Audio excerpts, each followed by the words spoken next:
Please stand for the Dharma teaching.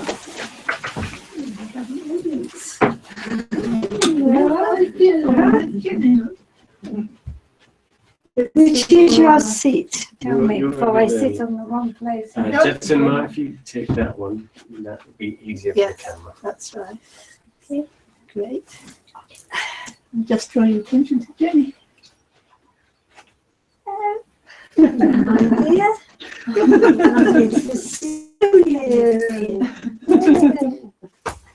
Great. I'm so excited that you came. Would you like to sit first? And then... And Jetsunma came and stayed with Jenny even before we got here.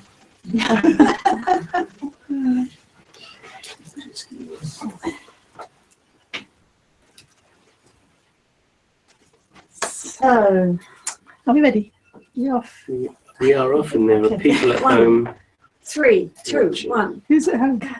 Oh, there are too many to count. Okay, well, we've got a crowd.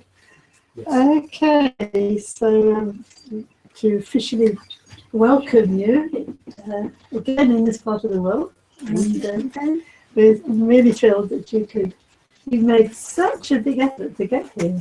It was a lovely effort. Weather. God, smiling on us. Pouring with rain in London. Sympathetic joy. No, I mean, it would be nice to everybody. So I think we're all familiar, thanks to Vicky Mackenzie, you're actually quite familiar with a lot of points about Jetsunma's life. So it's I've got to just say a few words about my own what she means to me, actually. But only a few words. Because when I got out to India when I was about 23, and there she was, already been there 6 years. But you know, 23, 6 years is a long time. You know, he was a real veteran, and like, she already knew all the lamas, she knew Tibetan, and she was the example of how to be a practitioner. So, you know, this is what I'd come to India to be, like Tenzin Palmo, as much as I could. So it was she lived to realise her mistake. And my great joy is that here we still are. Here we still are. Give a veteran medal. Yes, like 3 years seems nothing now, doesn't it? But she's had an extraordinary exemplary life as a practitioner, as doing retreats and receiving teachings and being so unpretentious and natural with it all. That's what struck me more than anything. I thought, yes, that's it. That's how we have to be. So then we've met over the years, one way or another. But the last couple of days we've been really catching up. Yes. How's everybody and who's still alive and that sort of stuff. But oh yes, and it's very auspicious because today is Bikini Day. So here we are. We have a bikini. So well done us.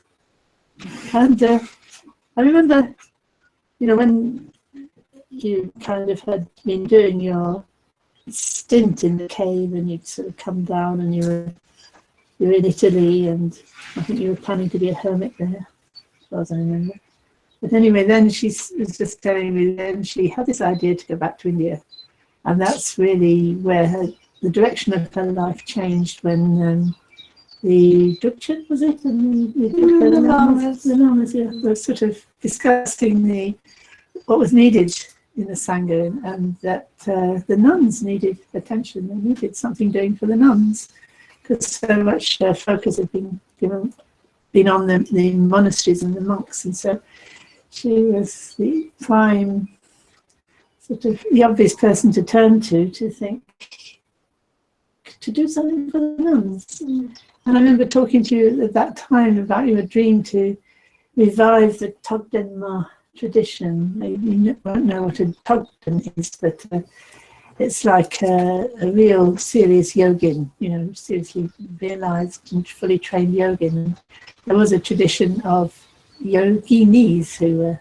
the Togdenmas, and that this needed to be revived and you needed to get nuns who actually had proper training to be able to, and they needed help to get the nuns together to get support and so on. So this is what she set out to do, and had started off with very young nuns, has brought them up, or overseen their being brought up, and made sure that all the conditions came together in the right way, including raising funds and getting support for them. And now she's got already, how many was it? We've got 8 how many nuns? In long-term retreat, 8 nuns. 8 nuns who've been already in retreat for quite a long time, I think. Yeah, about 7 years. 7 years. So, this is huge potential there. So this is fantastic. And but what struck me over the last couple of days when talking to Jetsunma is her tremendous concern for Buddhist practice across the board, and support for practitioners across the board, not just nuns, but people who are living busy modern lives, who also need support in their practice, and about lamas getting properly trained and getting opportunities to teach, like the lamas who may not be the grand lamas, but they are actually trained and able to teach, but not being given the opportunities they need. So, and especially women, generally, because so much has been focused traditionally on the males, and that the women and the lay people kind of not taken as seriously as they should be. And her observations, because she's travelled around the world ceaselessly, but apparently it's only 6 months a year, but she must be going at a tremendous pace given how many places she goes to. And so she's got a bird's eye view of what's going on in the whole Buddhist world, and seeing this transition from, like Buddhism in the East coming here to the West, and what's needed and what is happening, but also what isn't happening that needs to happen. So I'm looking forward to sharing with you some of the conversations. So to just give you a prompt if you need it. I wondered if you could talk to us about how you see the Sangha developing in the West, and what you see is most important that needs to happen. Well, essentially it seems to be going in 2 directions. First, of course, there is more and more, not only in the West, but also in the East now, as lay people become more educated. I mean, a traditional society, both East and West, traditionally, only the very wealthy and the aristocracy were educated.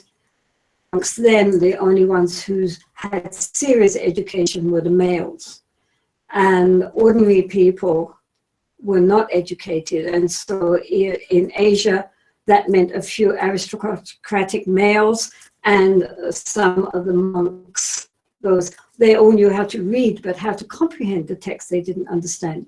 So therefore, only a very small elite were really educated to the point where they actually would have a voice. They would be the teachers, they would be the ones writing the text. These were mostly the incarnate lamas and a few of the great scholars. And so this has been the way it's been carried on for centuries after centuries. And so the books are all written also from the perspective of an abbot writing to other would-be abbots. And nowadays, of course, this has changed radically as lay people become, on one level, more educated than the traditionally educated monks. So that, you might have a geshe degree, but in the world that counts for nothing because it's such arcane knowledge. So that you get, geshes going to New York and ending up washing dishes because their extreme philosophical knowledge is of no use. It counts for nothing in the world. Meantime, you have all these lay people who are highly educated, even in secular matters. Educated means you can look at a book, you not only can read it, but you can comprehend it. You know it, and this, even in this modern world, is very rare around the world that people not only can read the words, but actually understand the meaning. And so this has shifted the balance also in Buddhist circles, because now so many books are being written and translated into all languages, not only Western languages, but also Asian languages. And lay people, if they're interested, can read it and comprehend it.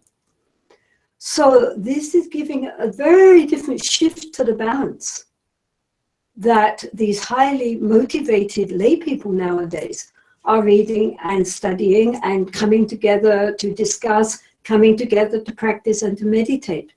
So we see it very clearly in the West, but it's also happening in Asia, that the majority of people who are nowadays interested and practicing the Dharma are actually lay people, not monastics. I mean, how many monastics do you know here? In a traditional society, the monastics would be many, the lay people would be outside. But nowadays, the lay people are the field with people who are not monastics, who are people nonetheless who are interested in Dharma, but at the same time, they have families, they have careers, they have a social life, but still they are very sincerely wanting to practice and to incorporate the Dharma into their daily lives.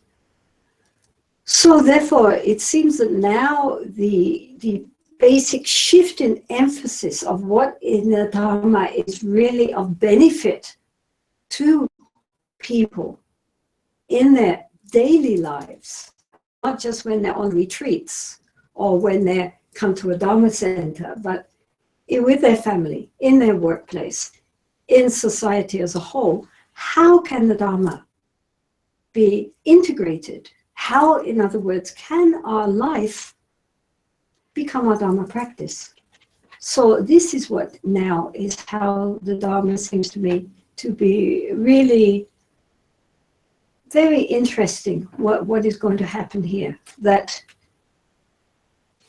how to integrate it in such a way that not only the vastness of the Dharma, but also the profundity is maintained, where there is so little time. Any thoughts on that? Oh, I've got lots of thoughts on it. But what are your thoughts on it? Oh, that was a clever move. So my thoughts. Well, I think the people here are familiar with my various ways I've tried to solve that problem by providing a distance course that people can follow at their own pace, and that it's done by a spiral learning system so that students who are at a different stage in the practice can all practice together and receive teaching together, and at the same time deepen their understanding as they go. So that's and in the process of doing that, to build up a community of people who are following the same kinds of same system of training, and so therefore it's very easy to kind of get into a deep dialogue. and then to have a place where they can come and do retreats for as long as they're able to do retreats. So there you are, that's my attempt. And so, and what ideas have you got beyond that might be possible? Well, I mean, again, as I go around the world, East and West, nowadays, and my lamas themselves have instructed me to do so, a lot of my emphasis is on the Lojong teachings, which were introduced into Tibet in the 11th century by Palmo, a great Bengali scholar. These Lojong teachings, which then were carried on for many centuries in the Kadam system, and then eventually were incorporated into all the traditions. The main emphasis that Atisha found when he got to 11th century Tibet was that all they had gotten caught up in a lot of very high tantric practice and a big emphasis on psychic powers. If you read Milarepa, you get the idea. Being able to fly, impress your footprints in rocks, being able to do all sorts of incredible, miraculous powers and have great clairvoyance. This was a criteria for how you were getting on your spiritual path. And to his credit, Atisha said, no, the real sign of how you're getting on is if your afflictive emotions, your negative emotions, your greed and anger and pride and jealousy and basic self-clinging mind is all that increasing, we're more sensitive, more proud, more angry, or is it just the same? You look back and really not much has changed actually. Because he said if only sign, the real sign of your siddhi, of your accomplishment, is the decrease of the afflictive emotions. And that is a sign that maybe the Dharma really is transforming the heart. Otherwise, forget it.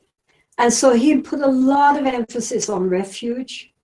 He was actually nicknamed the Refuge Lama because he talked about the meaning of refuge, how to go for refuge, the importance of refuge, the essentiality of it, over and over and over, and also bodhicitta. The importance of motivation, that the pure motivation that we are not doing this practice just to make ourselves feel better, but really in order to become skilled in learning how to benefit others. Of course, the Lojong teachings on putting others before ourselves and thinking of others' happiness before our own happiness, and especially taking difficulties onto the path. So sickness, loss, sorrows, all the challenges of life, rather than thinking of them as an obstacle on our path, recognizing that they are the path, they are the incentives on the path. And in that way, everything which happens to us, whether our narrow ego mind thinks of it as being a good thing or a bad thing, actually all of it, if we respond skillfully and take them onto the path, all of it is an aid for our awakening. So this was very important teachings. And I think it never has been more relevant than today, when in our daily life, we are not in the calm of a nice, quiet retreat situation, but we're caught up in the throes of family and workplace and general society going in the direction that society is going in. Personally, I think never was Lojong and basic practices for calming the mind and making the mind more clear and more centered. Never were these more needed. Then in terms of how we might establish that in the world. Well, first we read it, and then as the Buddha said, first you learn about it, and then you go, when you really think about it, you understand its applications, and then we try to apply it, and when, for example, we meet someone who upsets us, annoys us, does something which, we don't like in any way, then instead of becoming upset or irritated or responding negatively to their negativity, we take them, as it says, as a spiritual friend and say, oh, thank you for being so horrible. You know, you are really my teacher of patience and tolerance and forbearance.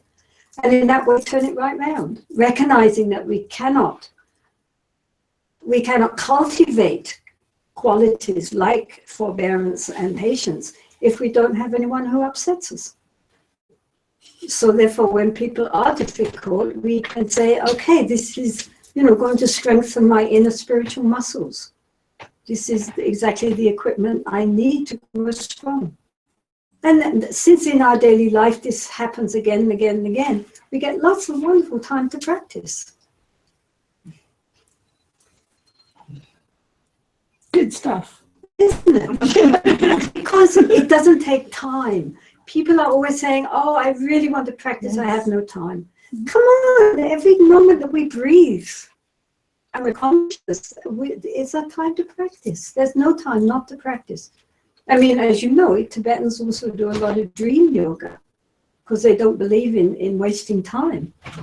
And so even while you're asleep, you're not allowed to rest. You have to be practicing. So, I mean, the point is that as long as we are here, we have time. Every moment is a practice. Or not a practice. It all depends whether we're aware. Ultimately, it depends on our awareness. If we are aware, then we are in the practice, in the stream. And if we are distracted and unaware, then it's so much lost time. We've been talking, or you've been mentioning time and again that one of the things that people are looking for and longing for is a systematic one-to-one instruction and help with this calming the mind and really support for their, even as you say, even if they're not in retreat, in their practice in general. And I think that's really what I'm thinking about when I'm talking about Sangha, yes. in a general way. And I wondered what thoughts you had about how that might develop or needs to develop. Well, you know, there's a story in the Pali Canon where Ananda, the Buddha's companion, and his cousin, he says to the Buddha, you know, I've been thinking about it, Bhagavan, and I think that good companionship is half the spiritual path. And the Buddha said, oh no, Ananda, it's the whole of the spiritual path. And if we think of what the Buddha did after he got enlightened and finished sitting under trees for a while, he went off and he formed a Sangha.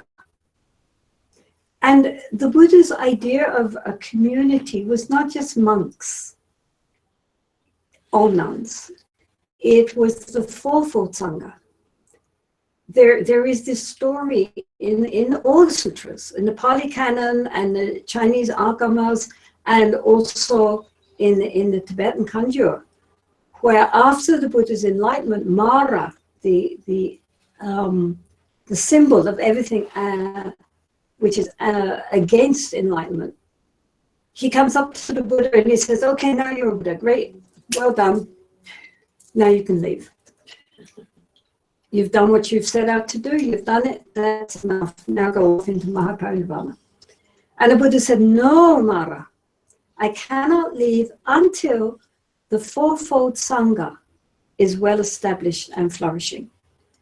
And the fourfold Sangha is, of course, fully ordained monks, fully ordained nuns, lay men, lay women. This is also a refutation of the fact that when he was asked to start a Sangha for women, for nuns, he said no. Mm-hmm. Because how could he have said no if right from the start he knew that the Dharma would only flourish when there was a fourfold Sangha? Interesting point, isn't it? Mm-hmm. And so he said, when the fourfold Sangha, that's everybody, monastics and lay, male and female, all are learning, studying, and practicing and propagating the Dharma, at that time the Dharma will flourish. He nowhere says, ever, as long as the monastic male Sangha are doing well, that's enough. And the lay people's role is purely to support them. He never, ever spoke like that. He always, and at the end of his life, also Mara again comes and says, now, the fourfold Sangha has been established and it's flourishing, you can leave. And the Buddha said, yes, I'll go now. Because the fourfold Sangha has been well established. They are all studying and practicing and propagating the Dharma. So it's fit that now I can leave them. So this is what is happening nowadays, is that where there was the imbalance of mostly Sangha meaning monks, now the lay people, highly educated, highly motivated, are rising up and making their claim. And I think that this will make a significant difference in the emphasis which will be given in the Dharma. The Dharma is vast, but depending on your station in life, there will be different emphases. What is useful if you're a monk might not be useful if you're a layperson. They're both equally Dharma. Because always we are trying to tame the mind, train the mind, and transcend the mind. I mean, we have to come back to that very deep level of our consciousness, which is not part of our brain network, which transcends all that. And that is the same, whether whatever gender we are or whatever monastic level we're at, it's totally relevant. But nonetheless, within that huge, vast amount of topics and techniques and emphases, which is the Dharma, there are certain things which are more useful in a lay life, certain things which are more useful in a monastic life. And so it will be interesting now to see how it gets on, But within that, I should say, well, you can ask, because we want to do the NHNs. Let us not forget them. Yes, okay. That national health system. Yes, the alliance. Yes. Yes. So that you've talked a little bit about the relationship between monastics and non-monastics, in the sense that they're both important. I'm quite interested to know how you see them relating together, and especially in the context of the work you're doing. There's two things that you've been talking to me about. One of them is Sakadita, and the other one is this alliance of non-Himalayan nuns, because your main nunnery, your work for the nuns has been Himalayan nuns and reviving the tradition for them. And there's then there's those people who Himalayan nuns, they could be from the east or west, but they're not the Himalayan nuns. And how, what's being done for them and what could be done for them. So I'd really like you to hear what you have to say about that. Well, 20 years ago, when I was asked to start a nunnery, then at that time the plight of girls who were nuns or wished to become nuns from the Himalayan regions, like from Tibet, Ladakh, Spiti, Bhutan, Sikkim, Nepal, etc., was where the lamas had incredibly, beautifully re-established their monasteries with their colleges and their retreat centers and their magnificent temples, and they were really very beautifully continuing now with their tradition. At the same time, almost nothing at all was done for the women. And so nuns were struggling very hard, because nowadays it has to be understood that traditionally the monasteries back in Tibet, they owned vast amounts of land, and often several villages which had been gifted to them at some point in their long history. So they were very well established, and they didn't have any problems. When they came out from Tibet as refugees, then of course all that was lost, and they were very, very impoverished. And so therefore the lamas needed to go around the world, starting Dharma centers and raising funds and so forth, in order to rebuild and re-establish and support their monks. So that they have accomplished brilliantly. And the nuns were completely overlooked, and they had no one to represent them. They had no big lamas, you know, at their forefront raising funds for them or helping them in any way. And traditionally also nuns were not educated, so they were a very, very silent voice.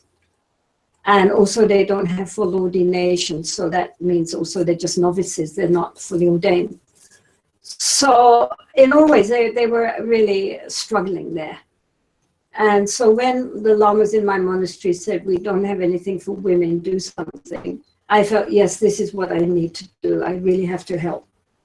So as a result, we started what is called Ling, and now we have over 100 nuns, including the ones in long-term retreat. They're all studying, debating, performing rituals. They're very close to our monastery at Tashijong, Hookham. And now they're doing fine.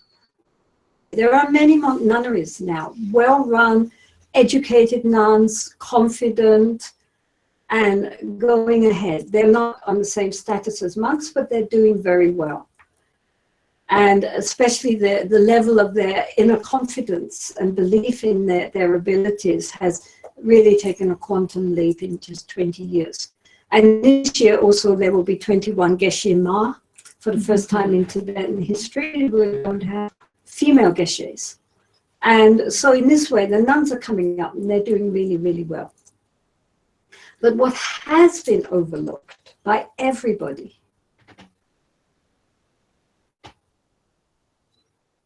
are those nuns from the West and also from other parts of Asia, like Taiwan, Hong Kong, Korea, who ordain in the Tibetan tradition.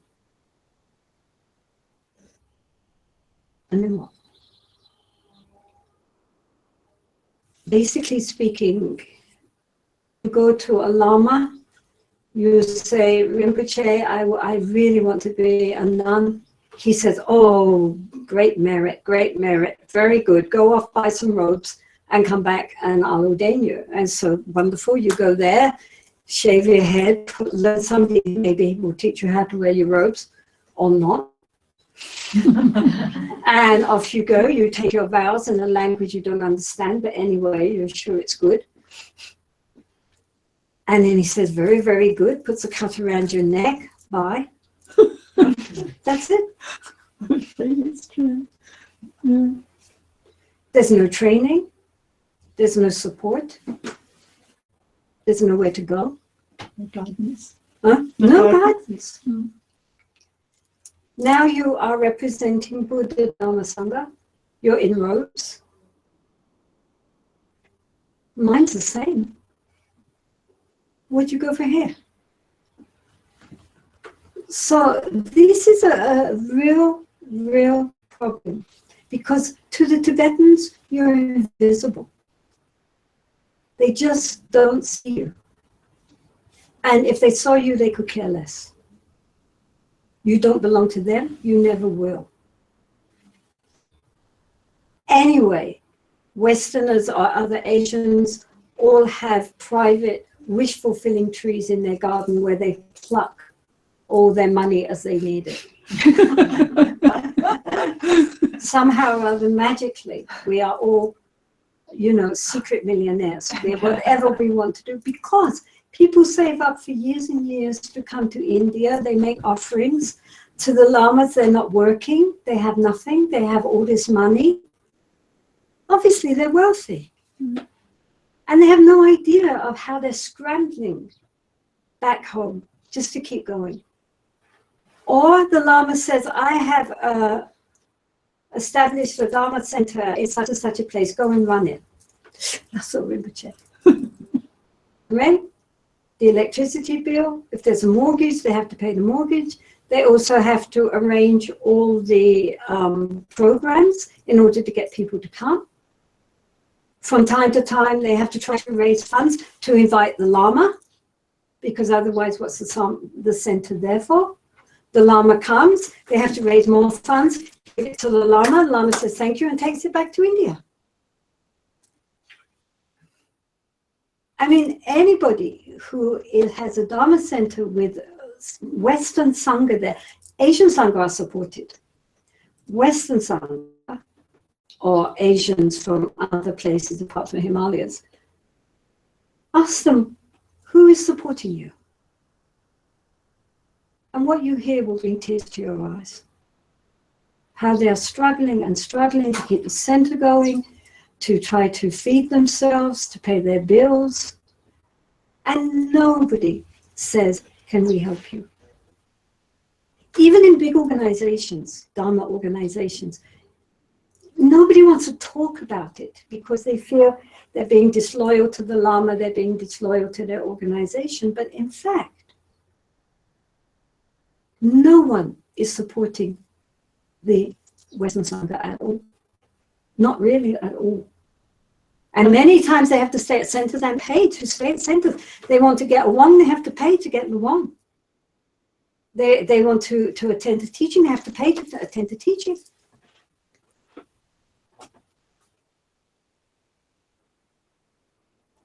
So we, therefore, a group of us who have been nuns for many, many years, and we felt really, we have to wake people up. The problem is when lamas come, they talk about what's going on back in their own places. They're always raising funds for something back home. And they never say, look at the people running your center. Look at your own native Sangha. Please help them. Because they don't even think of it. Because they really think somehow nobody's mentioning it. Look at Rinpoche, practically I'm starving. Nobody would say that. So the lamas assume that everybody is secretly affluent. They don't even think about it.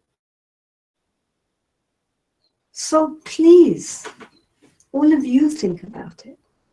You know, any of you, when you see nuns, Western nuns, think, how are they getting supported? Who's taking care of them? These are our Sangha. These are highly educated women. Many of them were top professionals. It's amazing when you find out what they did before. Some of them with big houses, big cars, highly successful, running businesses and all sorts of things. Very qualified. They gave everything up for the sake of the Dharma. And discovered they've jumped into a black hole. And some of them, when they sold their big houses, they made the offering to the Lama of everything. Having been quietly told that, of course, the Lamas would take care of them, but they don't. So they're left completely impoverished. Nobody likes to say anything because, as I say, they feel that that's being disloyal. And if nuns, after they stop crying, they all say, we can't say anything, but please you tell them. So I'm telling you, look at your own Sangha, your own native Sangha. This is the first time in Buddhist history when the native Sangha, your own people, are not supported by their own lay people. Because the lay people are supporting the monks back in India and Nepal, who now are actually very affluent. So how do you see that relating to a Sangha that's not monastic, it's struggling to support itself? Well, that's something different. That's something you have to work out between yourselves, how to support each other, those who are a little more affluent, giving, I mean, rather like, you know, these like Muslims and others who give a piece from each their that's a tithe from their wage to help support. So those who are earning more give a little more, those who are earning less give a little less. But it's rather different from the idea that the Buddha encompassed of helping to support your monastic Sangha so that by rights they should be able to live the holy life in all its fullness. But they can't because many of them have no money, they have to go out to work, they put on lay clothes to go to work. So the line between lay and non-lay becomes a bit blurred. Yes, and that is not the Buddha's intention. The Buddha was very clear that there should be a fourfold Sangha, each one supporting themselves. The idea being that monks and nuns should have the freedom to devote themselves completely to study and practice so that they can then teach others and keep the lineage very strong. The problem with lay life, if we are not really very, very diligent, is that it will get diluted in the future. And this we have to be careful of, not to dilute it. Yeah, that's true. I'm wondering what you think of Virginia Ray's book on talking about the yogic sangha. You know, have you read it? No. He makes the point that there's another strand to. But the they Buddhist didn't tradition. work. No, The that's right. yogis didn't work. They could have been monks. They had families, but they never went out to office every day.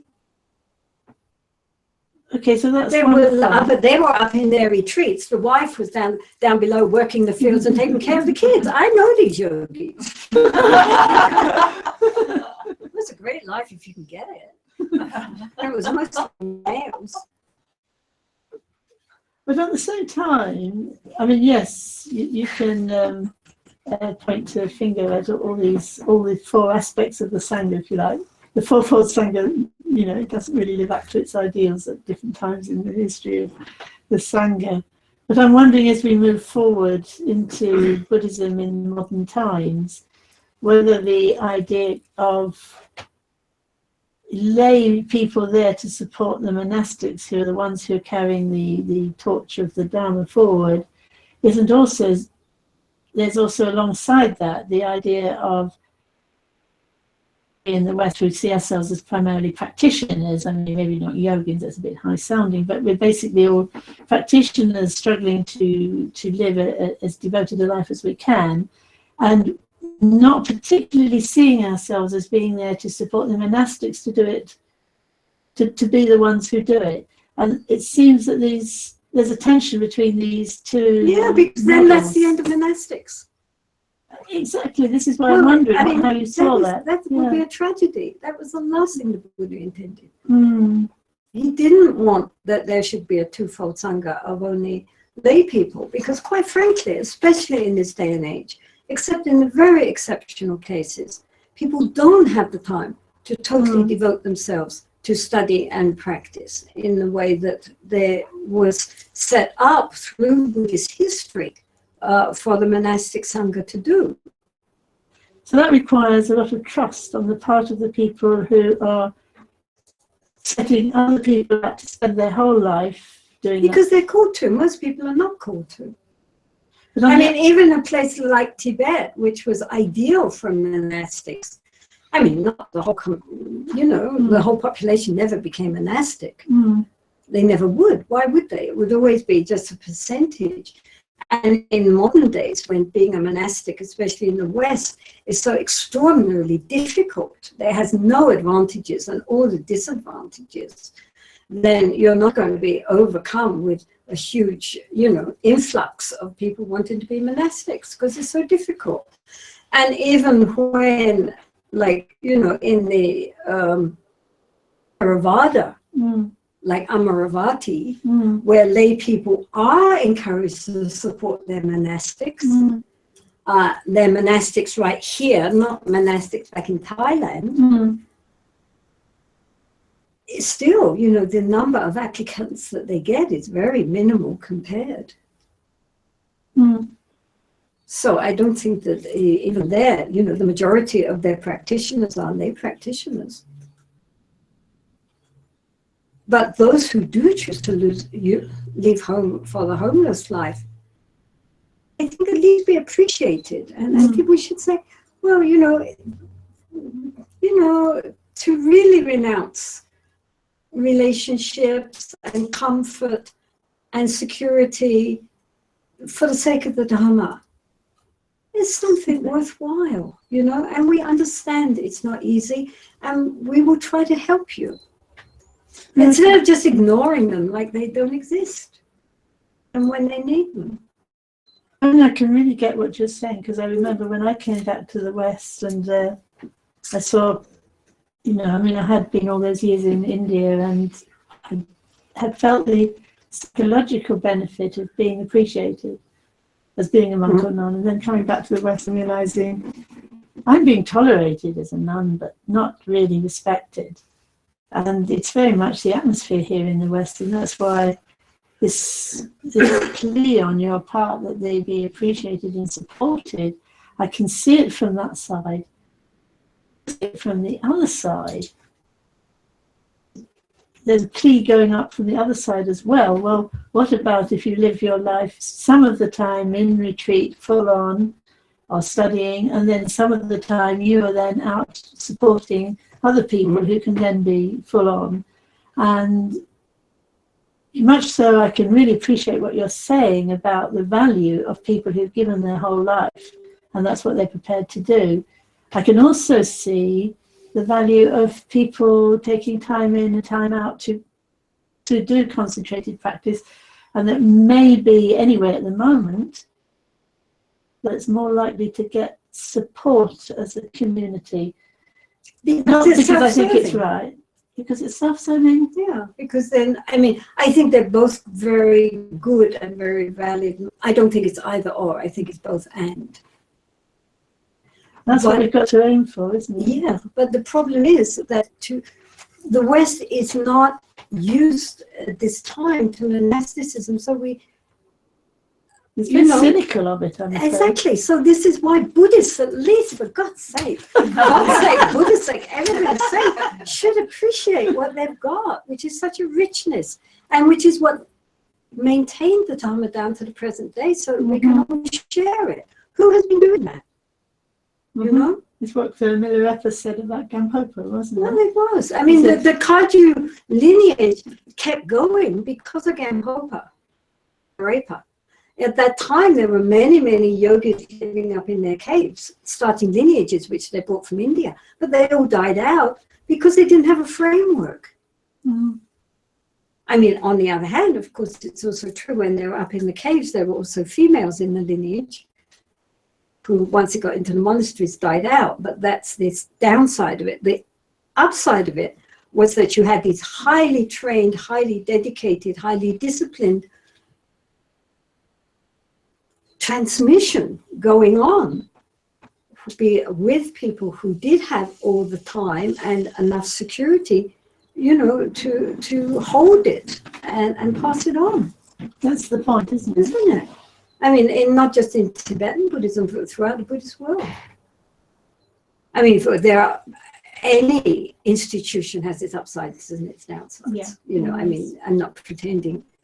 But nonetheless, that is, when you get fed up with the whole show, you have to remember that's the vessel, that's the channel through which the nectar was running, you know? Although the pipes. I don't disagree that the nectar was running through that, but I also can see what Reginald Ray's getting at, that the nectar was also running through the yogic network, and some of those people were not monastics. But I can see your point. But even in the Nyingmapa, which is the least monastic, they had very, very powerful monastic institutions at the same time, running parallel. So it wasn't either or, it was both and. I mean, like, you know, the great lamas like Digo Khyentse Rinpoche Dujam, they were married lamas, but they were also the heads of the monasteries.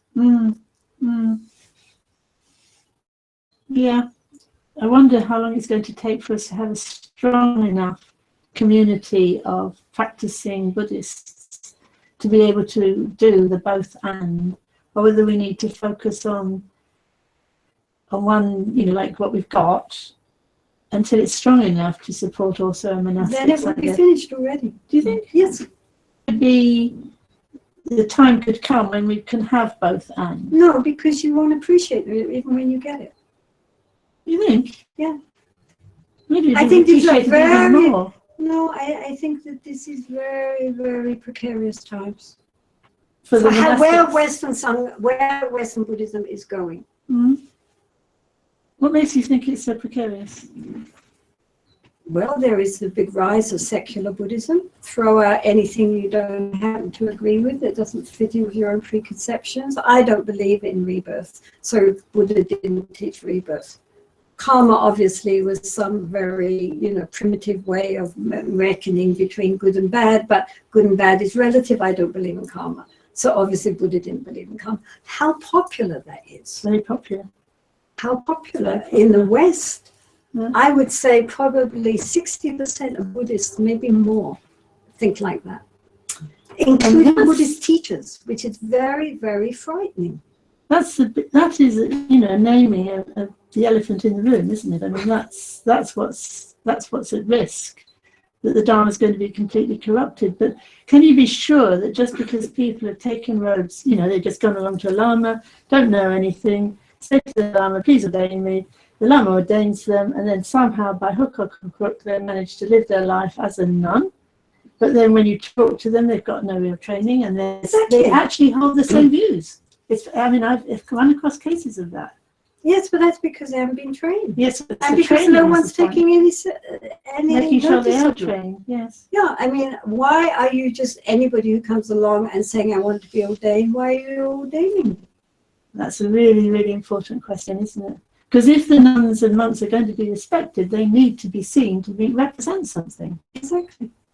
So it's a training when it comes down to it again. It's training and also a support system, because who is going to take care of them? And I don't know. It's a chicken and egg problem. It's a chicken and egg problem, but we have to wake up both from the side of the lay community in the West, as well as lamas, who are ones most obviously going out and ordaining all these Westerners.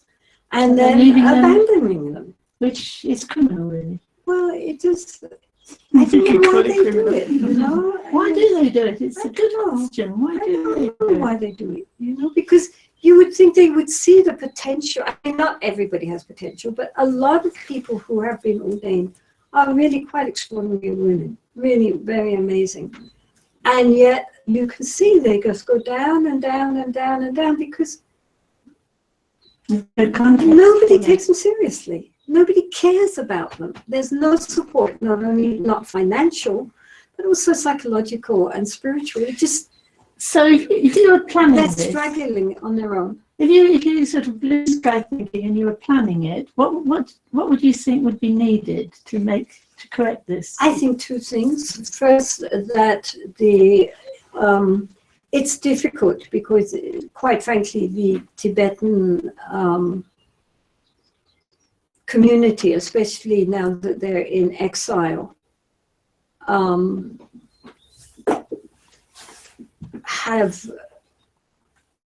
basically they don't take anyone really seriously except themselves. And that doesn't just mean Westerners, but it means other Asians. Their feeling is that everybody is there in order to take care of the Tibetans. Because they're so precious and they have the precious Dharma and they're superior to everybody else, basically. The Tibetans are not listening to this, but it's true. I mean, they do. And occasionally when they go elsewhere and they discover other people in the world are suffering, they're very amazed and then a little bit humbled. But anyway, so it's very hard for them to take anybody who is non-Himalayan really serious as a practitioner. But what is even more frustrating is that Westerners don't either. You get any Tibetan monk, it could be a kitchen monk, come in, Lama la, Lama la, Lama la, followed by some Western nun who maybe has a PhD in Buddhist philosophy, who will be completely ignored. It's outrageous. I mean, I don't mean to make fun of it, but it is outrageous. But it's true. So until that attitude is really looked at and revised, and we start thinking to ourselves, now, wait a minute, what are we doing here? In the meantime, we have set up, anyway, this alliance of non-Himalayan nuns, partly to raise awareness of the situation, right. Hopefully to raise a little funding so that if a nun does write and say, look, I want to do this Mahamudra course from so-and-so, but it costs this much, could you help? Right. We can send her some money, at least she can attend the course. Right. But this would be for nuns. Mostly for nuns. Yeah. because, you know, we already have no money, so not much money, so we can't just keep expanding it. Other people can do the same sort of, use the same kind of model if they want. And also to try to bring about some awareness, especially in those lamas who are most concerned with Westerners and other Asian nuns, that they begin hopefully to recognize that now that they are in a good position, they really could start thinking what to do to help them, you know, and how can we go about trying to, I mean, they're a solid little core that of all of them, I don't say all because, you know, they're such a mixed bunch. But within that, there are some really very solid practitioners and devotees who, if they could only be helped and supported and encouraged, could be a great benefit. You know, because also they have free time if they are not going to work to support themselves. That they could also, if they studied and practiced, they could become teachers. We need teachers. Especially female teachers. Where are they? There's very few. And these would be ideal material. They're highly educated, highly articulate. So maybe we should have a sponsorship system like we have for Tibetan nuns. Yeah, exactly. Where you could sponsor your Western nun or your non-Himalayan nun. At least help towards that. Because I appreciate that supporting a nun in India is a lot cheaper than supporting someone who's living in the West. But it's getting more expensive by the year. Oh, absolutely. And I mean, the thing is, therefore, at least, even if you can't support everything, you know, something, especially if they particularly need something important towards the Dharma. Like they want to do a retreat or something. So could you have the same sort of thing where you have on the website pictures of the little biography, and then, you know, you could support this nun to, this is what she wants to do. Exactly, that sort of thing. Just let people know they're out there, you know, they are not going to ask for themselves. They suffer so much. So is the alliance actually trying to do that, or is it no more yet than just people talking about it? We do have a website, but it still needs a lot of development. But there is a website, and we are going to operate a scholarship program. Okay, right. But the other thing that we will do, as Jetsunma was saying, if a nun is asking the alliance for money because they want to go to so and so's Mahamudra course, we would also let so and so's Mahamudra course know that we are sponsoring a nun, and would ask them to consider taking up that sponsorship in the future. Right. You know, it's a making awareness, because people just don't know. And they all assume that somehow these nuns are supported by somebody, presumably their Lama or their organization, if they belong to a Dharma organization. And they are simply not aware that nobody is supporting them at all. And they are completely freelance and I remember the days. Yes. Well, it hasn't changed. This is the point. Yeah. How many years ago was that? And it hasn't changed. So, how many years ago was it? A long time. 75? 40 years ago. Yes, there you are. And here we are, 40 years down the road, the situation is no better. On the other hand, on a more cheerful note, we do also have this international Buddhist women's organization called Sakya Dita. Sakya, as in Sakyamuni, and Dita, D-H-I-T-A, meaning daughter. So it means daughters of the Buddha. And this is an international Buddhist group which has been going now for about 30 years, I think. And it's totally non-sectarian. We have, and it's also monastics and lay people, mostly nuns and lay women, but men are very welcome.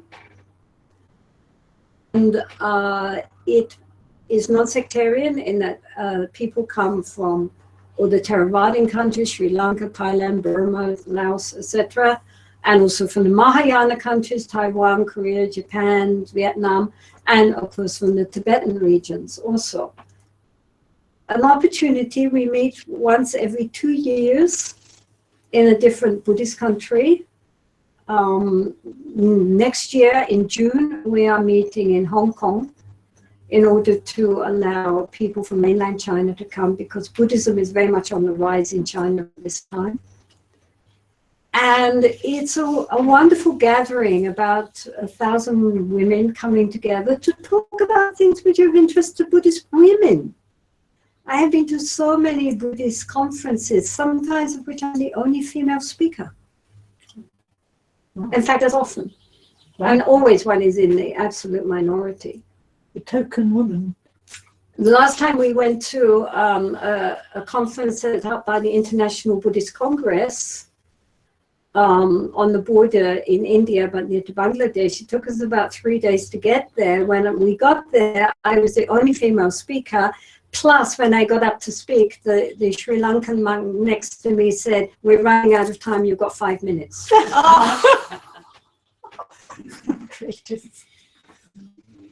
So Sakyadita Is in contrast. in contrast, is run by women, for Buddhist women of all traditions. Everybody is equal, and it's full of wonderful talks and hundreds of dozens and dozens and dozens of different workshops of different kinds. Every day a different meditation tradition is taught, different kinds of chanting, and all sorts of activities going on. And at the end we do a 2 or 3 day pilgrimage to places of Buddhist interest for women. So it's a wonderful group, and even monks come and love it. They will say, "Wow, I've never been to such a fun conference." So please think about that. I know Hong Kong might seem very far away, but actually incredible temples nowadays, really magnificent. And good shopping.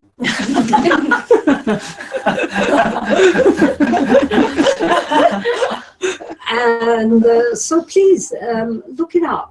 Look up even if you can't come for the conference, look up the site. And it's also a very, very worthwhile thing for benefiting women, making women suddenly aware that they do have a voice, which is normally completely drowned out by the all-male chorus. And so it's not in any way heavily feminist. It's not anti-anybody. As I say, Celebration. it's a celebration of the feminine, and the men who come absolutely have a great time. They love it. And so, yes, that also is the good side for nuns and lay women to finally begin to find their voice. I'm thinking as you're talking, and thinking that you're talking about the difficulties of a monastic who wants to give their life to Dharma. And I'm thinking there's also thinking my own case, for example, even though I was no longer wanting to give my life to Dharma, and I was still being told by my teachers to teach, but the situation was very similar in the sense that there was no support. Yeah, it's almost like, yeah.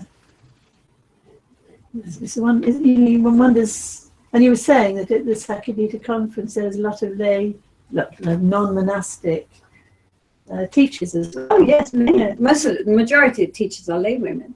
Right. But they also would have this problem of, being told to run a centre and not have any support. Some of them are professors, some of them are in different fields. But they would have support from their work. Depending. Yeah. Or not, in which case they'd be in a similar situation to a monastic, wouldn't they?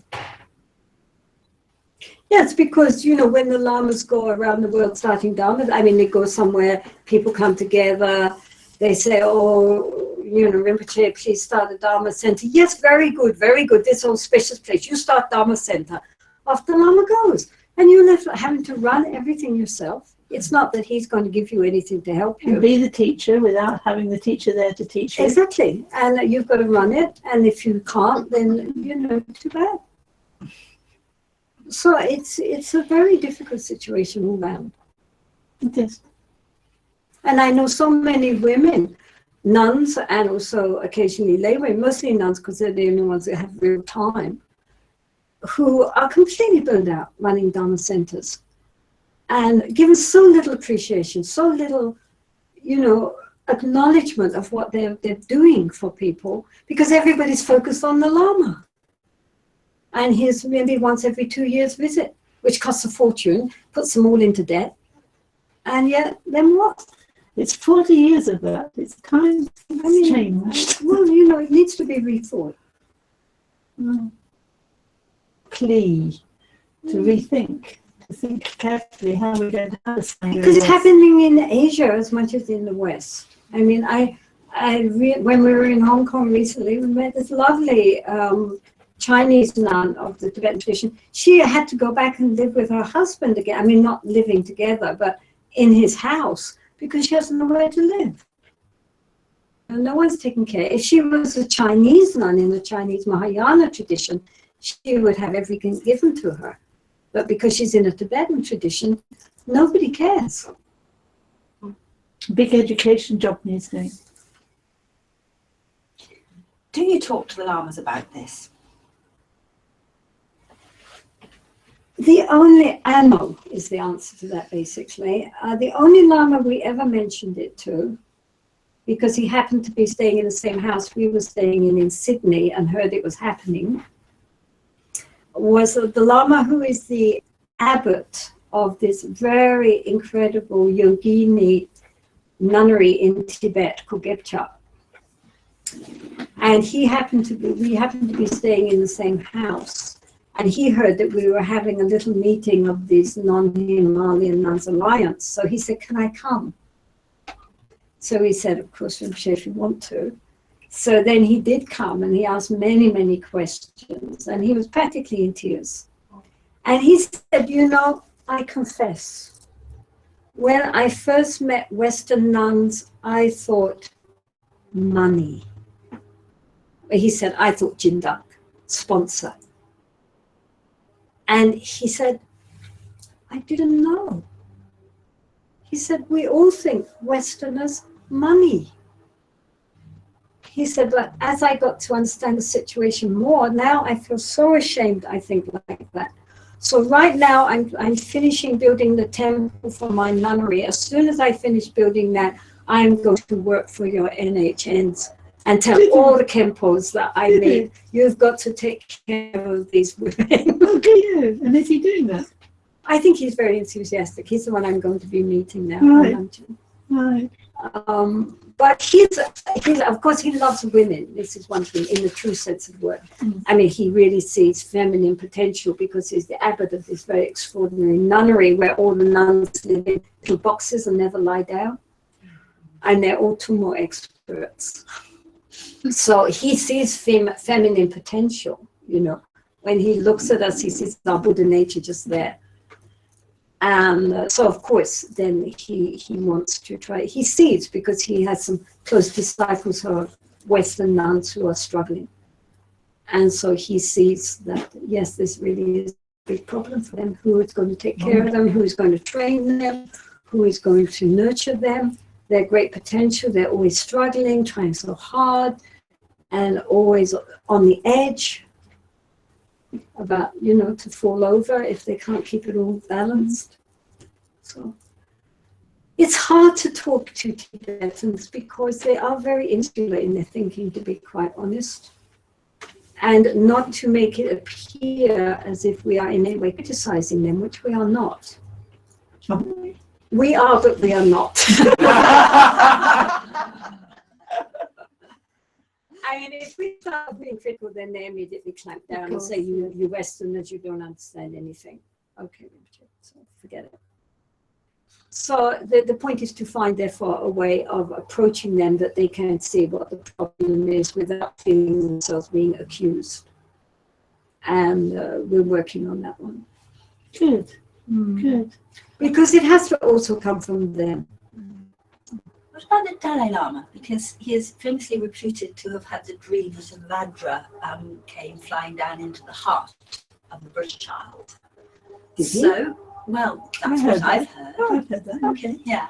And so, if the Dharma is to be established in the West, surely he above anyone should understand, it should be the fourfold Dharma. Sangha. Sangha, sorry. Yeah, well, I mean, at one time, way back when, in the 70s, I talked about, no, it couldn't have been 70s, the 90s, the early 90s. There was a meeting in Dharamshala with people like Jack Cornfield and Stephen Batchelor and many other kind of people on Western Buddhist teachers. And so I at that time gave a talk about the situation from Sangha. Yes, yeah, and he's heard us cry. he did, yes. It didn't change anything. So, I mean, the fact that, they see that there is a problem doesn't mean that therefore they assume somehow you're going to solve it. Not seeing that it's partly their problem too. Because also, it's not just from the point of view of these neglected people, but there's such a potential there. If they could only be trained and helped and encouraged by, the people and by their lamas, they have such a potential for benefiting sentient beings and for spreading the Dharma. Because they have the intelligence, they have the background, they know what life is like in the world, which the lamas do not know. And they could be of such enormous benefit for spreading the Dharma. And it's all ignored. And that I find really unforgivable, that they cannot see for themselves, these lamas, what they have in front of them. I see the ones that are doing things for nuns, it's not Western nuns, is it? It's not non-Himalayan nuns. No. Yes. They all assume we can manage for ourselves. In fact, one lama who was supposed to be my teacher, he told somebody that since he never really taught me anything, come through, she said, you don't need to really teach her because she'll find out for herself. She's a ducky.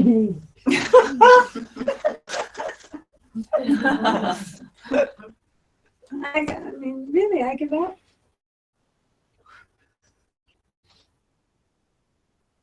So, yes, the fact that these people do have such great potential and such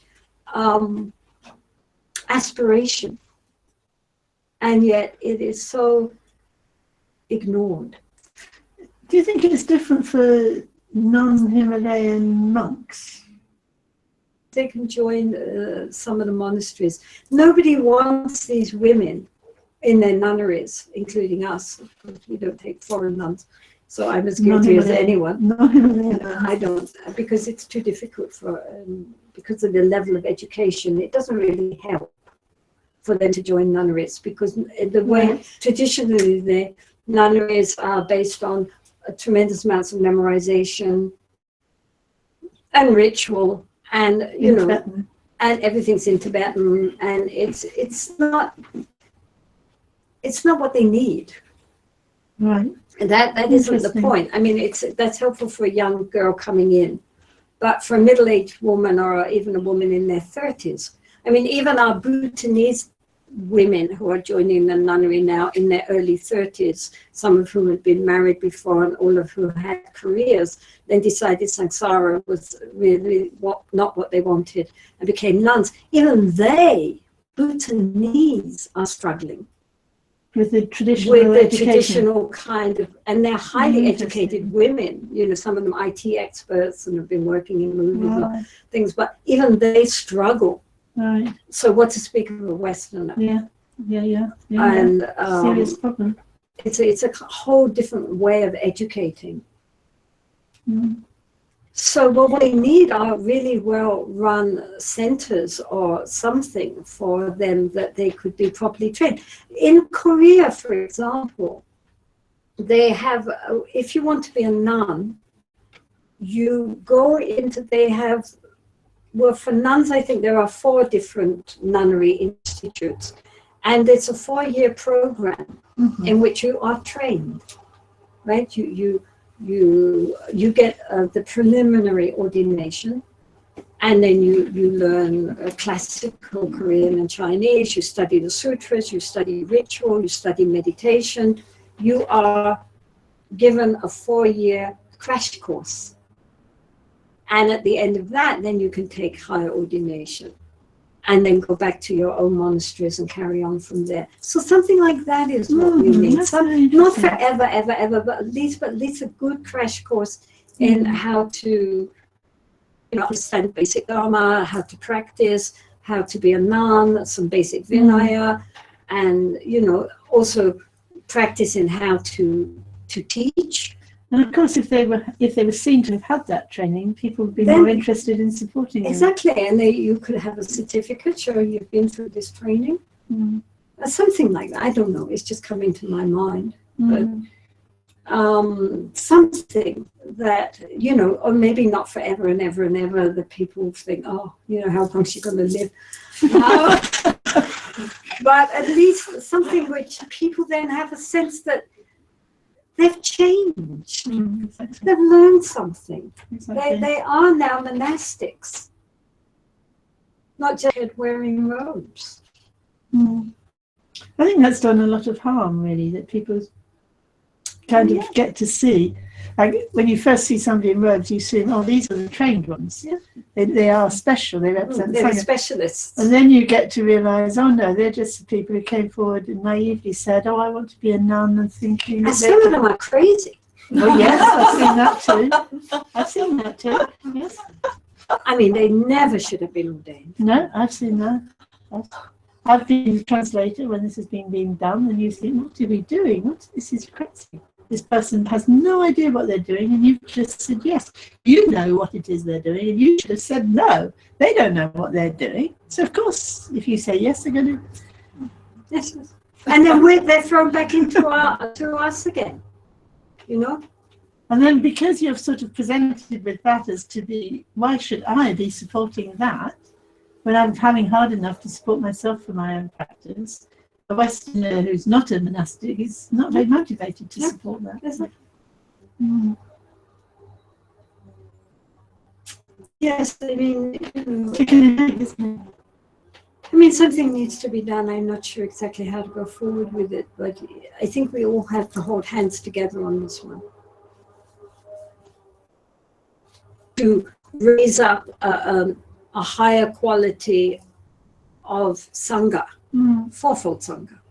Because when you read the life of the Buddha and you read the life of the great practitioners of the past, and you know this, and as having done it myself, having taken nun's ordination with the idea in mind of only thinking of practice and no worldly thoughts at all, and then when you find that's not valued and even kind of treated with some kind of dismissiveness, it is very, very disheartening, because you've got that ideal in mind, and this is what I'm giving my life for, and then actually it isn't being supported by anything. Value. That's right. It's not even valued. I was quite shocked when I did get back my vows. Even people who'd been supporting me started to say what they really thought. Oh, gosh. Yes. Yes. It was, difficult. It's very, very difficult to try and sustain that. And even the people at Amaravati now, the nuns in particular, had a hard time, haven't they? Although there are new ones coming forward, I believe. Yeah.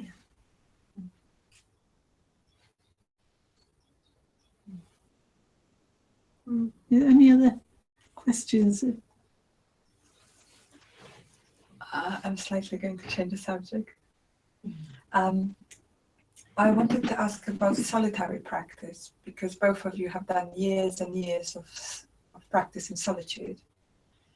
And just as both of you, how do you see that as, how does it have its place in, I'm asking mainly on behalf of Western practitioners living in the West. How do you see how important, or is it, solitude to your practice? Because, as you say, we kind of stress how to fit in practice, or how to kind of transform our everyday lives to practice. But do you still see the need for solitude or not? To my mind, it's a bit like breathing in and breathing out. You know, you need both. If you're only breathing out, and you don't breathe in, then you get asphyxiated. Or you could say it's like getting recharged, you know, so that you can use your apparatus.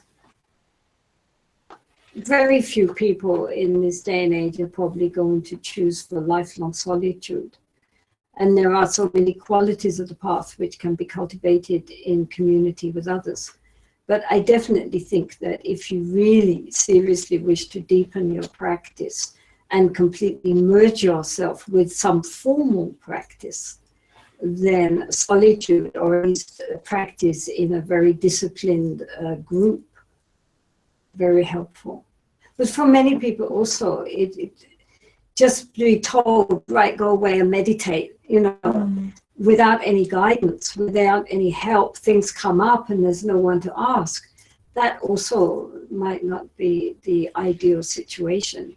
I mean, traditionally, it was always considered that the master was there and then the disciples were, you know, scattered around so that they had access when things came up. And unless you're really very practiced, just to go off into solitude without any genuine guidance or understanding would probably be counterproductive.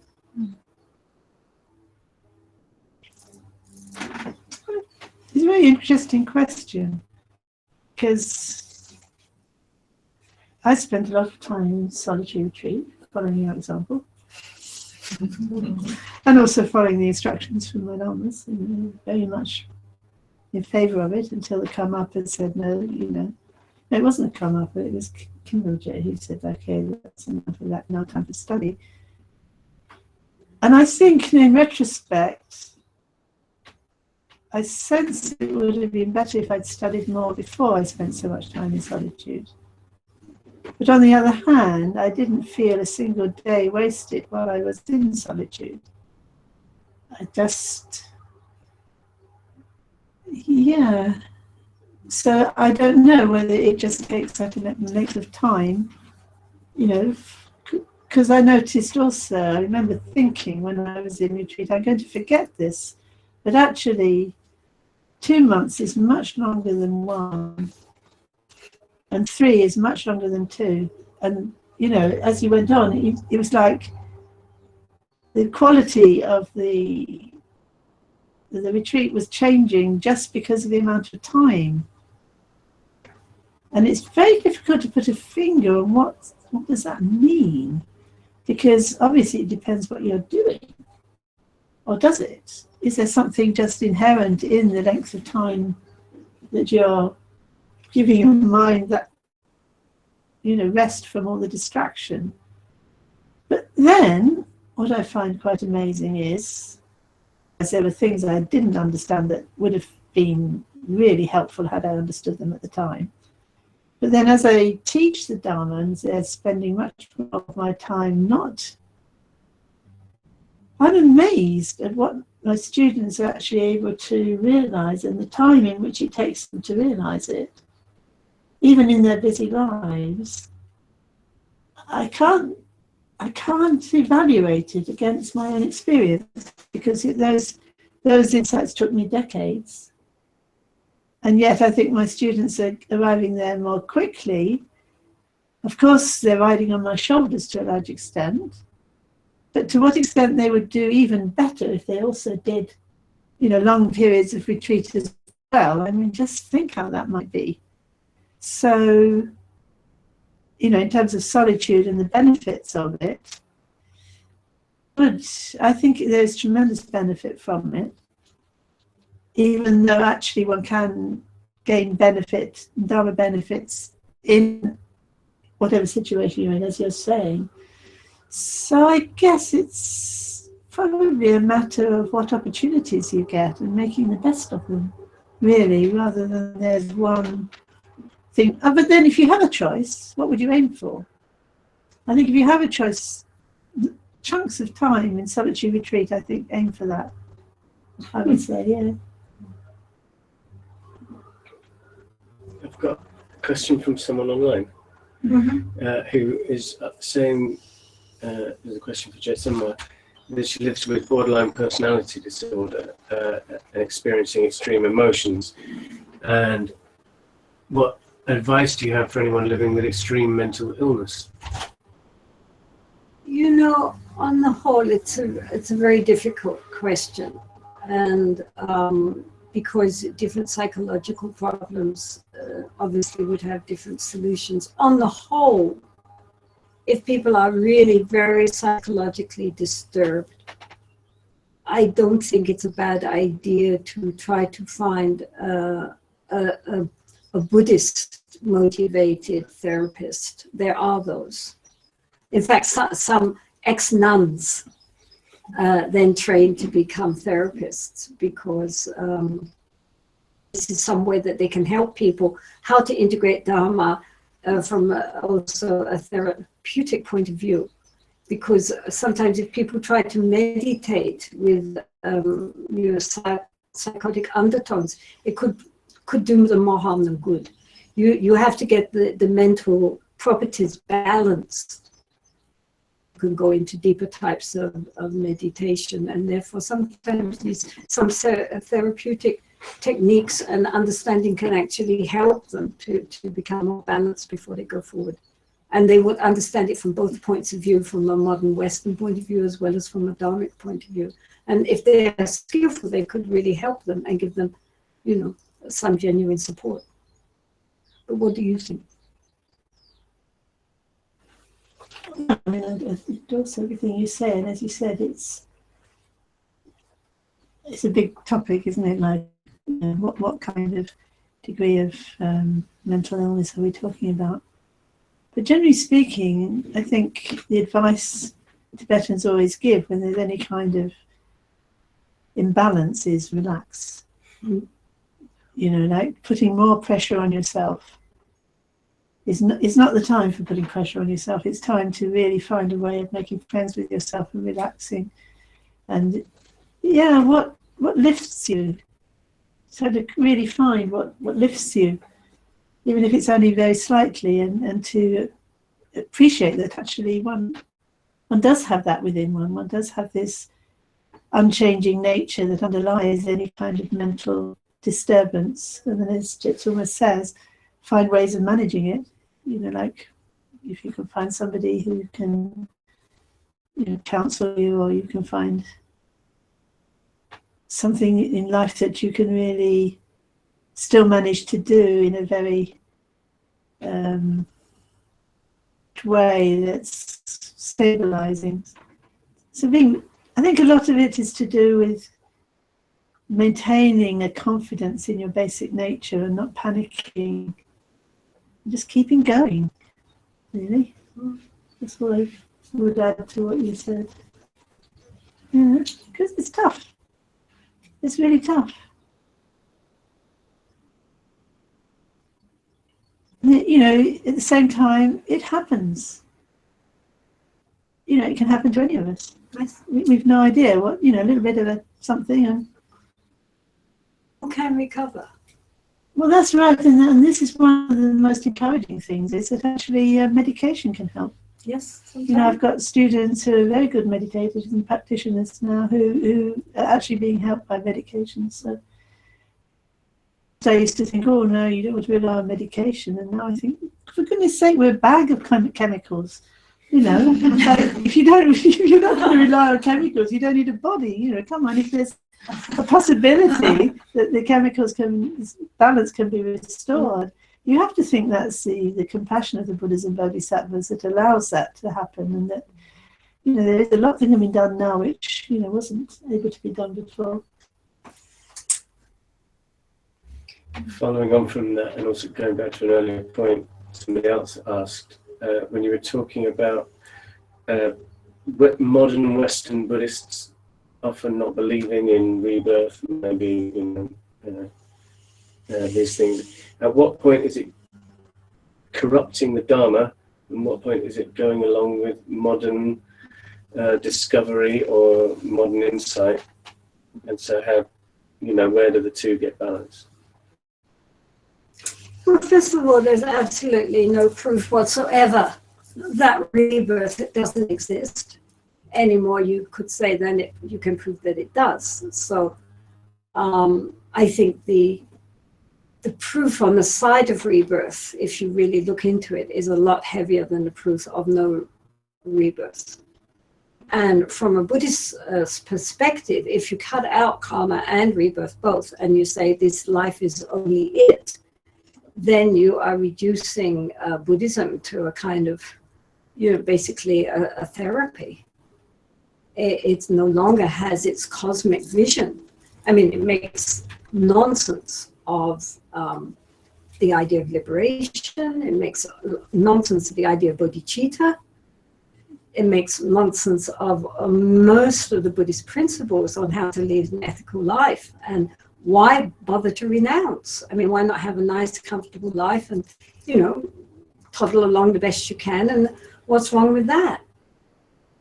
Because there's no vision. And so, I mean, it's fine and there's nothing wrong with it, but it's not Buddhism. I mean, I don't think that's why the Buddha felt, finally, I'm liberated, thank goodness, when he's only got this lifetime anyway. He started from nothing and he's going into nothing. What was the big, hoo-ha about? Exactly. What's wrong with suicide? What's wrong with anything? It's rather intelligent. You can save the world by blowing it up. No more suffering. Finished. It's what you call nihilistic. Yeah. It's the nihilistic view. And how sad that the only thing that exists is what is apparent to us through our five senses.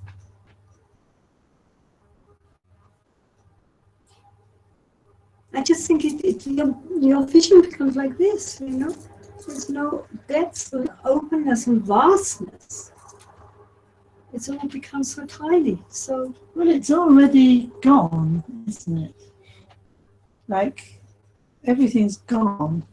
If you take that view, it's already gone, and it didn't really matter. And what's going to happen doesn't matter either, and people don't matter actually. I don't know if the logic of that is obvious to everyone, but I've thought about it a lot.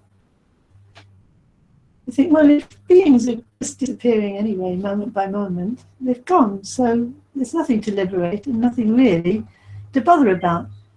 I aim for myself called interacting with other people, but it doesn't matter if I do it or I don't. And that isn't true to my heart feeling about the meaning of another person. I feel a person is a great something that you can't put into time and space. So everything that's most meaningful in life, you can't put into that framework of a momentary stream of events. That's a sign of meaninglessness and not worthwhileness. That's what the Buddha was saying. The five skandhas are just momentary and they're just nothing to hold on to. There's nothing there. That's not what has meaning. That's not the nature of reality. And your heart tells you that's true.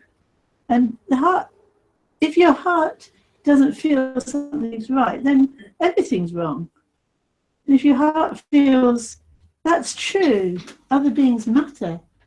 They're not just a little bleep of an event here and an event there and maybe a stream of events, and that's not what I mean by another person. That's not who I'm talking to. I'm talking to what's not like that. And I intuit that. That's how I intuit that there is another being there and that you're not just my perception. I might think, well, you're just my perception because you're just here for a moment and gone, and it's just my perception. It's the meaning of another being. But when I sense there's another being there, my whole being lights up and I receive something from it. It's not perception that I'm receiving. It's something, an intuition that I can't grasp. And everything about, this is when we use heart language, isn't it? I take you into my heart. It doesn't mean anything in terms of, anything you could show and measure. Mm-hmm. Because it's alive and it's real and it matters. So that's, to me, there's the evidence.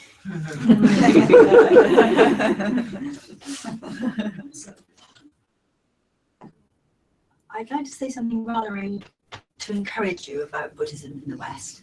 because mindfulness, as Tara knows, is a very big movement now. And it often, programs on Radio 4 weeks about it. It's mentioned really quite frequently that mindfulness is happening in schools. And scientists take to Buddhism as well, because it seems to, well, I met an astrophysicist several years ago, and she told me scientists take to Buddhism because it suits their outlook better than Christianity. And when you get the New Scientist, there are articles in it that seem to support, some articles anyway, that support the Buddhist view. And it seems to me anyway that Buddhism has seeped pretty thoroughly into the West. I mean, okay, the fourfold Sangha, but still the Buddhist view is having, I think, a beneficial effect on the West. Yes.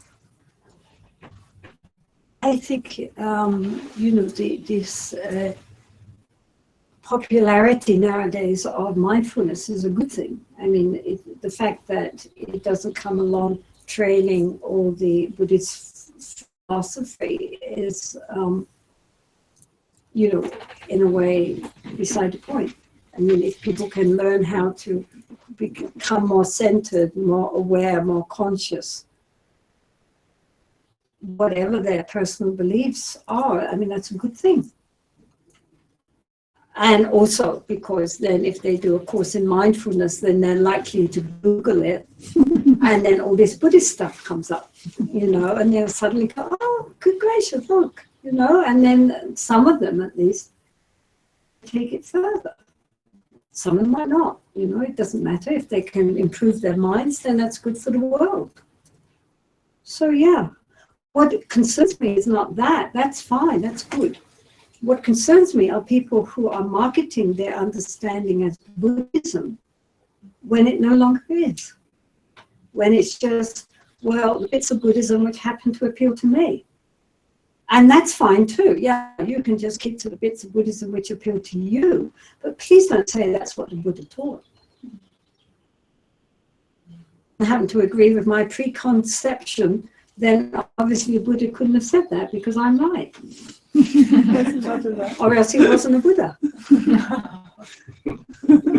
Then it's very dangerous. I mean, we went to a conference in upstate New York, which was a Buddhist Teachers Conference, Western Buddhist Teachers Conference. And one part of it was in the big hall. They were Zen teachers, Theravadan teachers, Tibetan teachers, Western.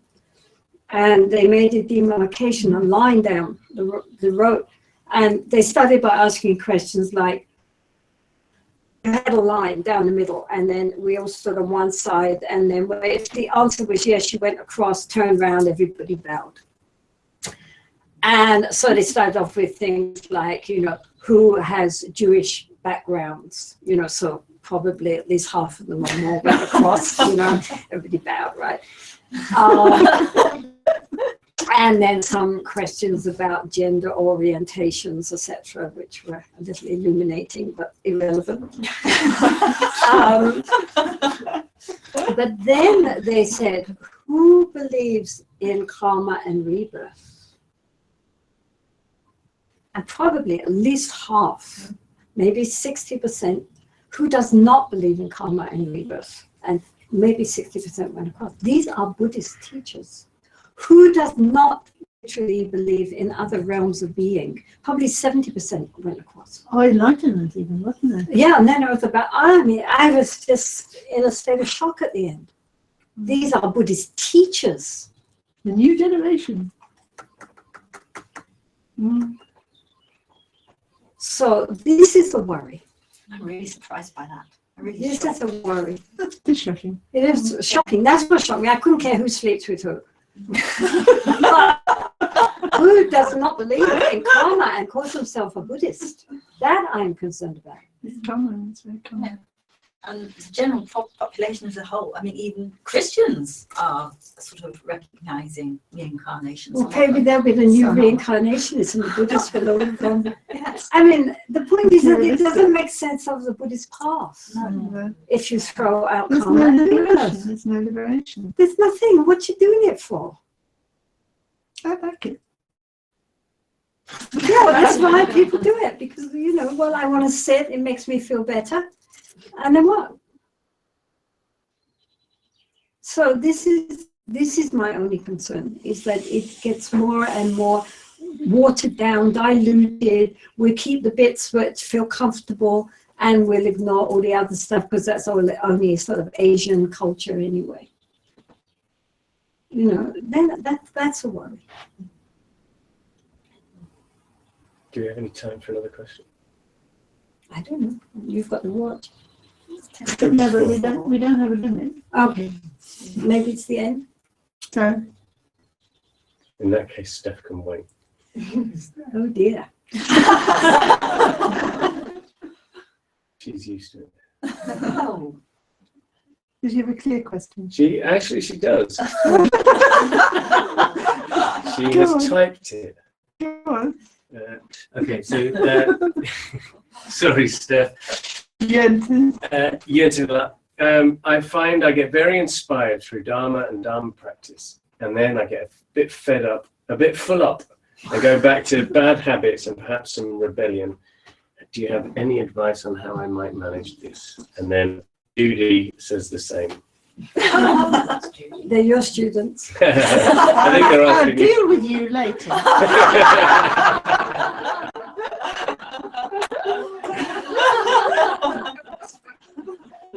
That's a good place to be. On that note.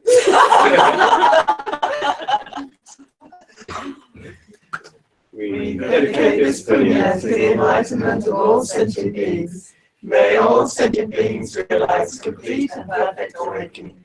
May the heart's awareness awaken in the unawakened. Where it has begun to stir, may it never fade, and may it awaken fully. Changes and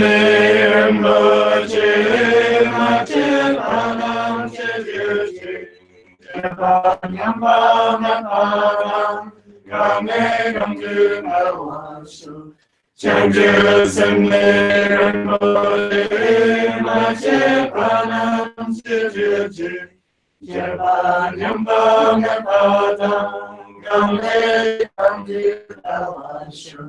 Changes and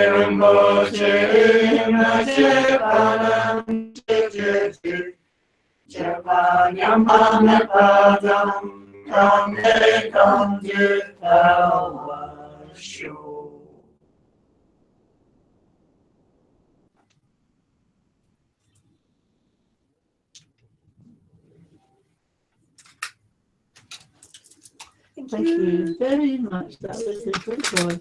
Great pleasure for everybody and good holidays. Thank you. And hope we see you here again. Yes. To see wizards around the world, spreading the word. That depends on how well we respond to the message, doesn't it? It's a serious message.